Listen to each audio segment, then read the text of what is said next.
voilà partis à la découverte de disciplines équestres. Alors, nombreux sont ceux qui connaissent l'équitation classique. L'équitation western est beaucoup moins connue et souvent mal connue. Alors, nous sommes partis à la découverte de ces sportifs avec un élément, le chapeau.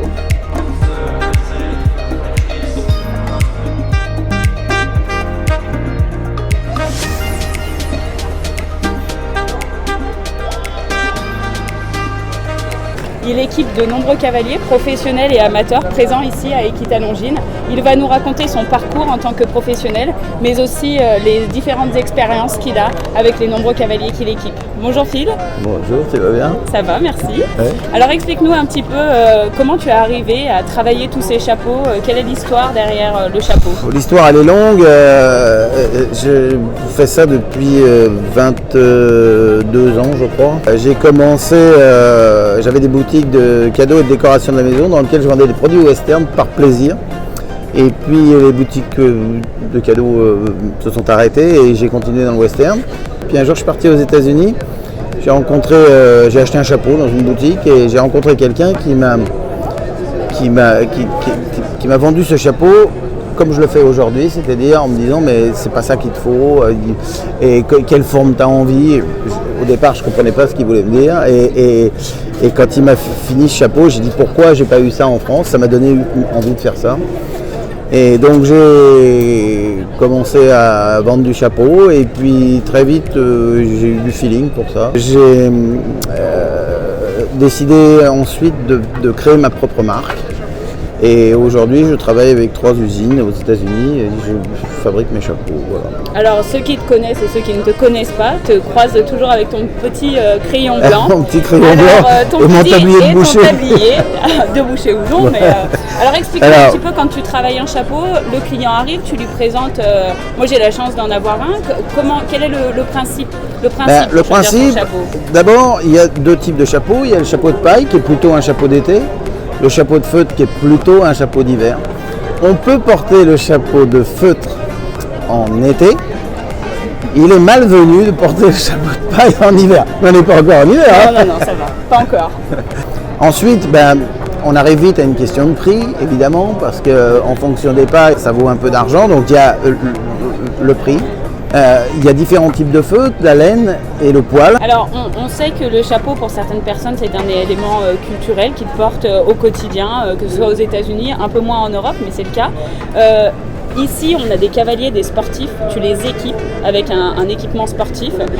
Comment tu t'adaptes en fonction des disciplines? Est-ce que ça change en fonction du barrel, du reining, Tout à du fait. trotting? Il y a quelques années, que ça a vraiment changé. C'est-à-dire qu'avant, les chapeaux étaient plutôt all-around, c'est-à-dire quelle que soit la discipline que tu faisais, les chapeaux avaient toujours un peu la même forme. Un peu plus large, un peu plus... Mais il n'y avait pas de vraie différence. Là, je suis en train de faire un chapeau à cette jeune fille là, qui fait de la performance. Donc je vais lui shaper son chapeau très très serré. En reining, ça va être plutôt ça. En cutting, le devant est beaucoup plus large. Et le pire, c'est le bull riding. Le bull riding, ils ont des chapeaux très très plats, de 33 cm de large. Je leur fais tout plat comme ça. Donc c'est vraiment en fonction des disciplines.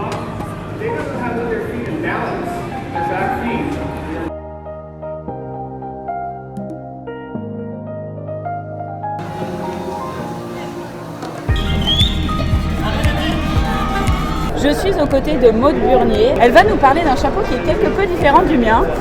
Explique-nous un petit peu, ton chapeau est plat et rond. Quelle est son histoire à ton chapeau? Alors mon chapeau, c'est un chapeau originaire de la côte californienne des États-Unis. En fait, cette forme-là de chapeau vient des missions espagnoles. Donc c'est comme ça qu'ils ont leur chapeau dans cette région-là des États-Unis. C'est un chapeau que tu portes au quotidien, en compétition? Est-ce que c'est sur les salons? Comment tu le portes, ton chapeau? Alors c'est mon chapeau de tout. Il fait les salons, les compétitions, tous les jours, ou des fois la casquette aussi, ça dépend de la météo. Mais ces chapeaux en feuilles de palme comme ça sont quand même pas mal résistants. Et puis ils couvrent bien du soleil, donc voilà, c'est avantageux. Parfait, merci Maud. De rien.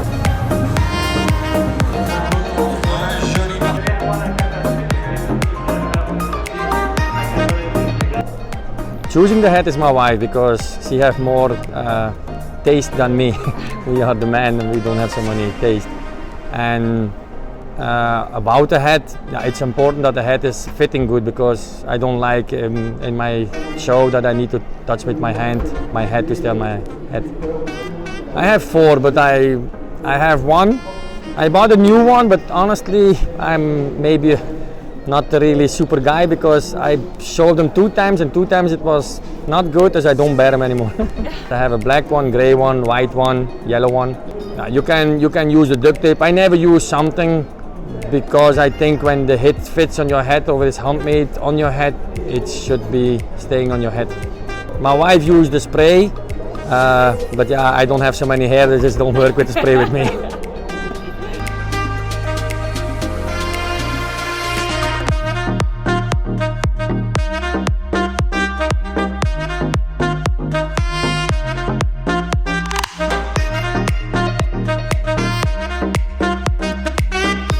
Moi, le chapeau, déjà, c'est bon, c'est un peu une protection pour le soleil, contre le soleil, mais c'est surtout nature, c'est d'aller dehors, c'est d'aller galoper avec mes chevaux dehors.